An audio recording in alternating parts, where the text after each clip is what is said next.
মুসলিম আইন অনুযায়ী পুরুষের জন্য একাধিক বিয়ে জায়েজ হলেও বাংলাদেশের প্রেক্ষাপটে তা ছিল গুরুতর অপরাধ ও নৈতিকতার লঙ্ঘন। কিন্তু সম্প্রতি হাইকোর্টের এক রায়ে পাল্টে যেতে যাচ্ছে বহুদিন ধরে চলে আসা এই রীতি।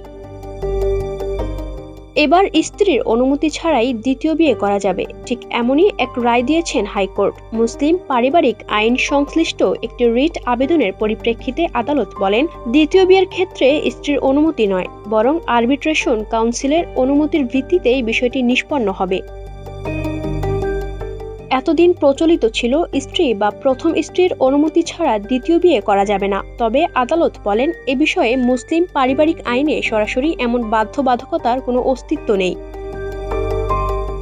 ২৪ পাতার পূর্ণাঙ্গ রায়ে আদালত উল্লেখ করেন, দ্বিতীয় বিয়ের অনুমতির বিষয়টি আরবিট্রেশন কাউন্সিলে ন্যস্ত থাকায় স্ত্রী অনুমতি বাধ্যতামূলক নয়। যদিও ১৮৬০ সালের দণ্ডবিধির ৪৯৪ ধারায় স্ত্রী বা স্বামী অনুমতি ছাড়া দ্বিতীয় বিয়ে করলে ৭ বছরের কারাদণ্ডের বিধান ছিল। পরবর্তীতে ১৯৬১ সালে মুসলিম পারিবারিক আইন চালুর মাধ্যমে নারীর ক্ষেত্রে ওই সাজা বহাল থাকলেও পুরুষের দ্বিতীয় বিয়ে ঠেলে দেওয়া হয় আরবিট্রেশন কাউন্সিলের অনুমতির ওপর।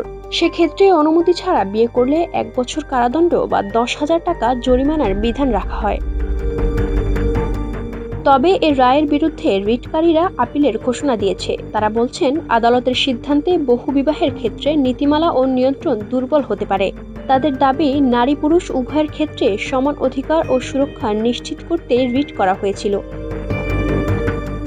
সমাজ বিজ্ঞানীদের মতে, আর্থিক সক্ষমতা ও মরণাস্তিক প্রলোভন থেকে বহু পুরুষ একাধিক বিয়ের সুযোগ অপব্যবহার করার ঝুঁকি থাকে।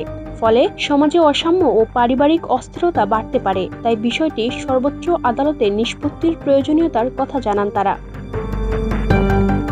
এদিকে বিষয়টি এখন আপিল বিভাগে গেলে তা নজরকাড়া আলোচনার জন্ম দেবে বলে মনে করছেন আইন বিশেষজ্ঞরা। Desk report, campus Times.